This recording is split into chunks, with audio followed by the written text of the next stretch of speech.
Go. This is a Problem Child podcast. I'm here with Brian Wright. I'm his dad. I'm also commentator for Dirty Boxing, owner of Killer Bee Combat Sports Academy and B Lab. What else I got going on? Coach Sport podcast, which you've been a guest on, I believe. We're here at Las Vegas. What today? Today is March 8th. What was March 7th? Max Holloway, 326. UFC 326 at T-Mobile. Max Holloway, Charles Oliveira was the main event. I was Team Blessed. This was Team Du Bronx. And I got correct. Team Blessed had a very rough night. Max got round for 5 rounds. Cool name was the Raider versus Burrow. And Burrow. And that Durer has to stop walking up and doing that move. Stepping, walking. Because he's gonna walk into punches. So they're no. Look. Let me help you here. Burrow is a very explosive fighter with really good counters. And yes, he's from the Fighting Nerds. And Der Ritter has a very awkward style, has a weird stance, walks forward a little bit too much, flinging away. But he's just looking to get the fight to the ground and make it a dirty fight and get himself into a jiu-jitsu position. Didn't really work out well for him. He got, chipped up. It was a close fight. All in all, most of the fights on the card were pretty close. RoboCop knocked out Ferreira. That was pretty wild. That was a beautiful knockout. Drew Dober knocked out Michael Johnson. Yeah. I believe they got fight of the night for that one, and I believe they got knockout of the night, so Dober did really well. And Charles Oliveira versus Max. I agree with Charles Oliveira. He came out focused, ready to go. And Max Holloway came out nice. Plus he couldn't take the grappling because Charles Oliveira grappled him out, and this is Charles Oliveira kept going to the back because Max Holloway gave the back up, and I thought Max was going to chip him up with his reach. He was going to stay on his jab, keep the distance, but Charles never had pressure like that. Usually a little bit more chaos. This was a very focused Charles. Came in with a lot of pressure.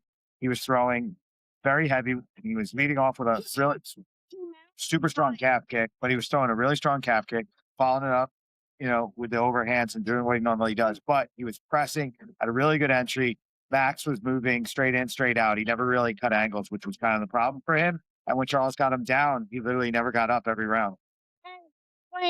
When Max was on and now, and when Charles was getting out, he didn't throw elbows.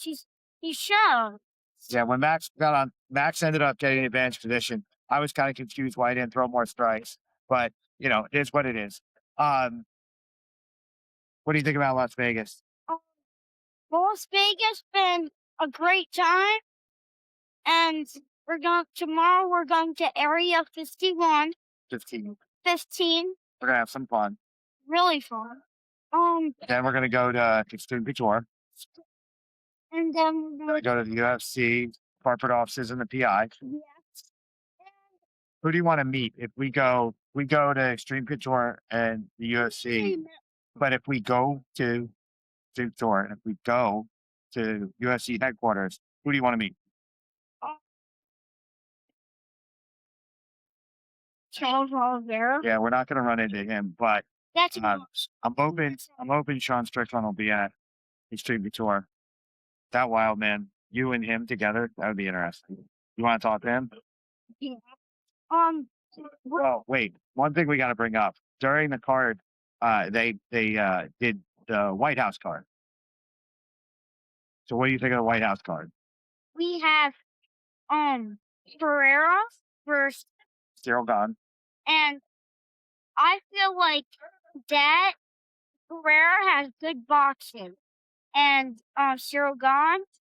He's had really good movement, and I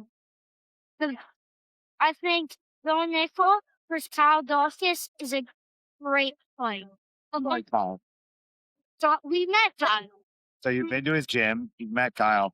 What do you think about Kyle versus Bo? What do you think is going to happen there?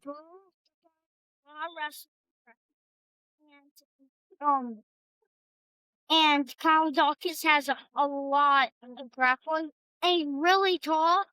And Bo Nickel, if you really wrestle with Bo Nickel, watch out because he will catch you with some stuff. Well, Bo's a national level wrestler in college, Penn State.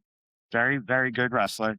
Yeah, but he also proved in his last fight that his striking's gotten a lot better. Knocked out his last opponent after basically treating him like a human heavy bag, and then he kicked him in the face and put him down.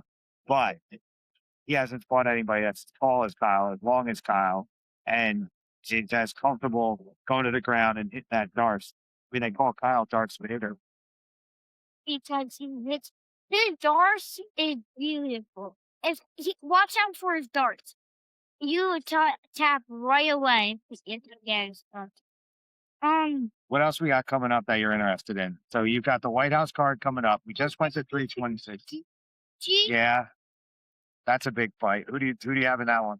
I feel like Gaethje might gonna drop it. He's gonna drop it. You think Gaethje's gonna drop him? He might. They're a 90%. 90% that Ilya's gonna get knocked out by Gaethje. No, he's gonna get dropped and come back up. And I feel like Ilya's gonna win. Well, and Gaethje has a advantage. His punches are like a rock. Gaethje hits very hard, but he throws a little bit wild, swings, where Ilya throws a little bit more tactical, a little straighter. Ilya also has a lot of power. Ilya's got a ton of power. He's giant. No, Ilya is not giant at all. I don't. Okay, he's jacked, but he's not giant. Or he's really short. Yeah, but I think Gaethje versus Ilya is interesting. I think Ilya ultimately takes him because he's the more technically sound guy coming into this, and he's taking less damage than Gaethje has over the years. Oh, and we had the third fight was the guy who dropped him. Only the white guy. Drew Dober versus Michael Johnson. That knockout, I gotta say, it was good. So my friend Jason Strout is one of the coaches for Michael Johnson. He was definitely a little upset after that. That was a really good fight, but Drew that was a perfect punch. And his that right hand, he bounced from that right hand when he went to the ground. Yeah, his head bounced off the canvas. That was pretty scary. And he went a second. He went like, whoa. He woke up from that punch, and he can't get enough. They might not give him enough shot for that. I don't know. Michael's been around a long time. I don't think they're just going to cut him off or something like that. I think they'll give him the opportunity to go out the way he decides. I think Max Holloway don't have a comeback. I feel like it. I think Max Holloway comes back better every time he loses. So I think that he's young enough and he's fired up enough to come back and make another run. And now, if Max fights Charles again, what happens there? I feel like Charles might beat him again. I think that the distance between the two of them with the jiu-jitsu is something that Max is never going to be able to catch up on. I think if Max circles a little bit more, stays on the distance control, he has a chance. But the problem is, he has to work. This guy's black belt in jiu-jitsu. Yeah. But he's a black belt in jiu-jitsu. He's good at jiu-jitsu. It's just that he's not Dubronk's good at jiu-jitsu. Dubronk has some all-time submission record in the UFC. He's a guy who's the master of finishing inside that octagon. Charles choke. That was like chin crush. Forget about the choke. It was when he had his chin and he was twisting his neck off. That was insane. And then got out of that. Like, you can get out of Charles back. Submissions. Yeah, not like that. That was really pretty amazing. And that was kind of funny when I did this. Yeah, he was just trying to show that he was okay, that he was in a bad position, but he felt confident he was going to get through it. So, what else we got going on that you're interested in? So, we talked 326. We talked about the White House card. Anything else that you're thinking of with combat sports? Because Dad's got to go back to dirty boxing in April. We've got a really solid main event there. Munoz versus the Wolf, and then there's a lot of stuff going on. UFC, it's kind of everyone. I feel like it's getting like way like every fighter on that roster for 326. Every great people were just like losing.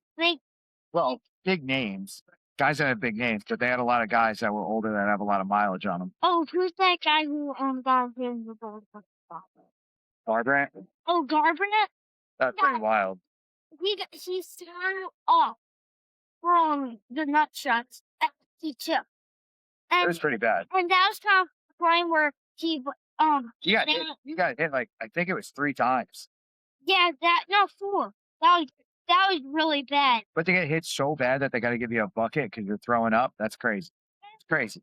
It looked like he did on purpose. I don't know about that, but I don't think I think that if he didn't hit him in the balls, I think he would have won the fight. I don't think Garbrandt would have won the fight if it wasn't for the 2 points they took away from the other guy. Yeah. He was not having the best fight. Just hit the guy already. No, Crazy. Garbrandt. Well, Yeah, I hate to see fights go that way. I hate injuries, and there are some sloppy fights. It's like, and like it's if there were like one fight where the guy kept swinging and stuff. Yeah, there was a lot of wild fights. Who did we run into today? We were actually walking around Vegas. We ran into somebody, the Mongolian fighter whose name I can't remember, but there was a fighter from Mongolia who actually his grappling was extremely good. He was a very, very good jiu-jitsu player. But no, he was a very good jiu-jitsu player. His grappling was exciting. That was a lot of fun. I believe he fought. What was it? I think he fought Durden. That was a good fight. And RoboCop had a nasty knockout. And they both rematched. That was a rematch. They're both 1-1. They both knocked each other out. So you got to do it. You got to do it. Pereira knocked out RoboCop in the first one. Out, and then RoboCop knocked him out. So you got to do it a third time and see who's going to get the best of it. And I feel like Charles is not going to have the BMF for him. I don't know. There's a lot of guys, but they're talking about maybe Connor or Nate Diaz will come back. I mean, if Connor and Nate come back, that's the fight for them. They got to go for the BMF. I mean, I believe they started the BMF for them, so let them come back for it. It's gonna be lost. Like it's gonna pause and like let go. We'll see. And you never know. No, you don't. It's like you're gonna find out, or it's never gonna happen. If this would be a good fight, Charles Oliveira versus Armin, a rematch. That would be good too. I think that would be a good fight, but I think Armin beats him. Yeah. Armin's a savage. Armin's on the way up. Charles is still the man, but these young guys are going to give these older guys a real run for their money. Islam would be a good fight for Armin. That would be a great fight. But I don't know if they could find a weight for him to fight at anymore. That Ilya versus Islam would be great. That would be. I think Islam takes Ilya down and chokes him out in 1 round. Yeah, Islam's on a roll right now. He's also very big. He's big. He's strong. He's not afraid to strike anymore. His jiu-jitsu is rock solid. He's not scared of anything what anyone throws. Yeah, I agree. And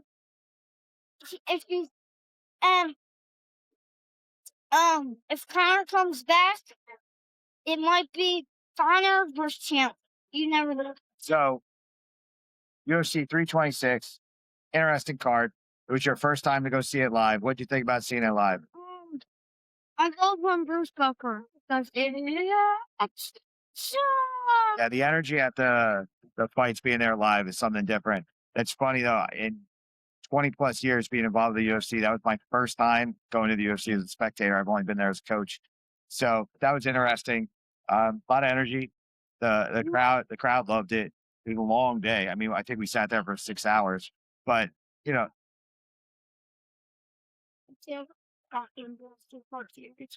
I believe I've been at 22.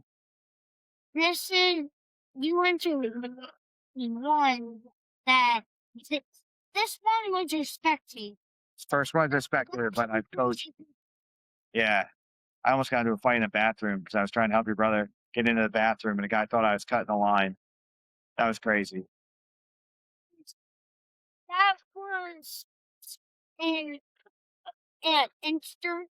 Well, like it was when Charles came out pressuring it. I feel like Charles came out the best he can, and every round he felt like it was easy. Yeah, it's true.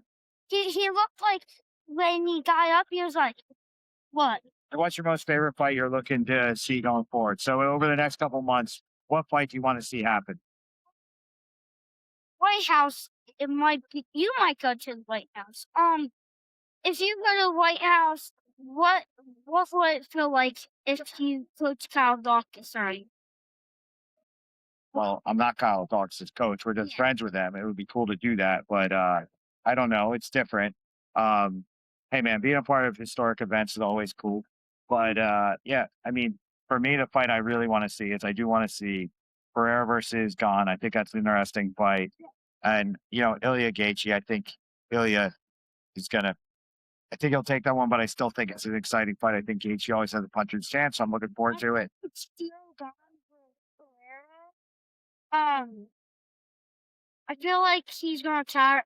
Pereira's gonna get tired now, like from like because Gane's just gonna try and tire him out. No, I mean, Cyril Gane's bigger than him. Cyril Gane has a lot of experience. He's going to move on him, and he's a very high level kickboxer, and he's not going to be afraid to mix it up with him. So Pereira's got his hands full there. You don't just come up and fight a guy like Cyril Gane and take it lightly. I think that's a tough fight.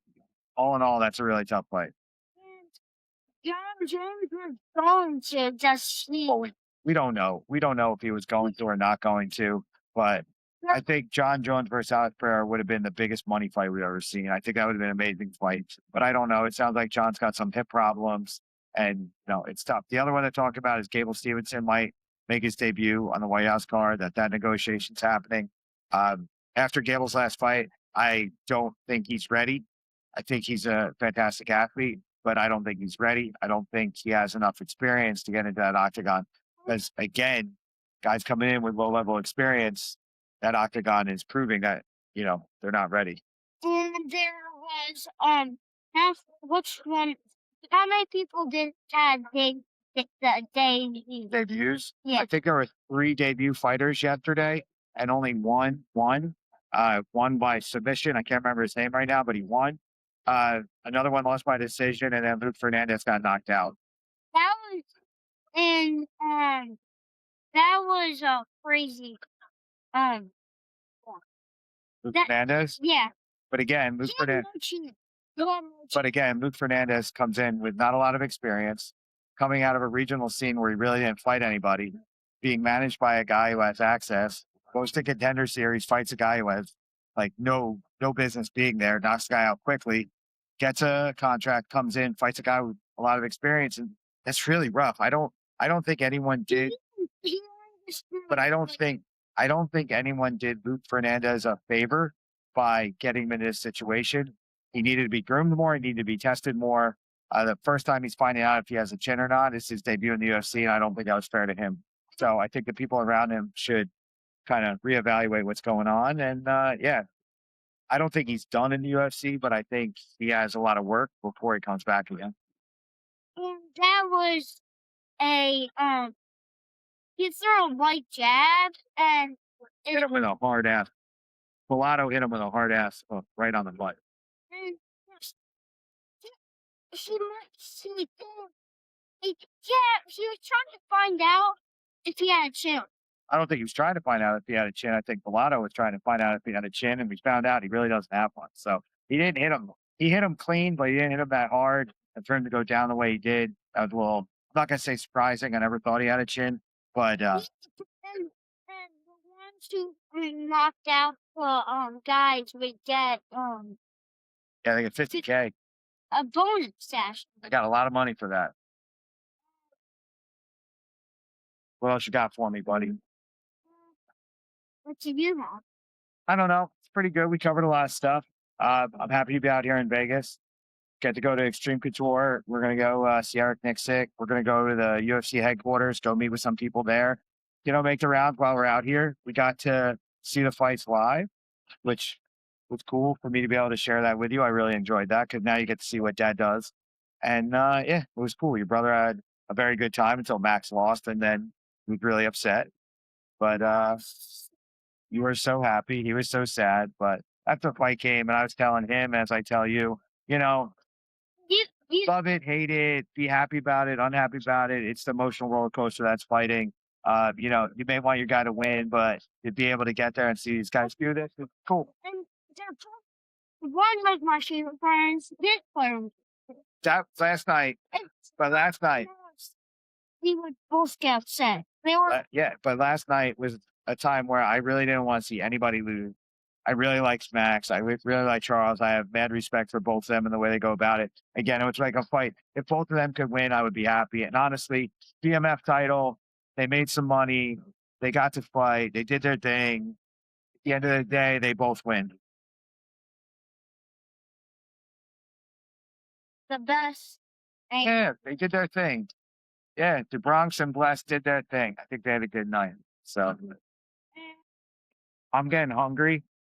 Can we wrap this up? Yes. All right. This is Brian Wright. This is my son, Reed, Problem child. the problem child. And I'm the coach. And yeah, well, this is a collaboration between Coach's Corner, Problem Child podcast. So coming to you March 8th, 2026 from Las Vegas, Nevada, the day after UFC 326. I'm actually exhausted.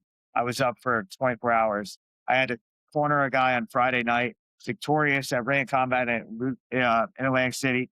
Luke did his thing. Got on a plane at 6 a.m. Saturday morning, flew out here and went right to work and then went right to the fights. So I'm a little tired. I need some food. I need some sleep. And then tomorrow, back having fun, Vegas style. Boom. Boom. Peace.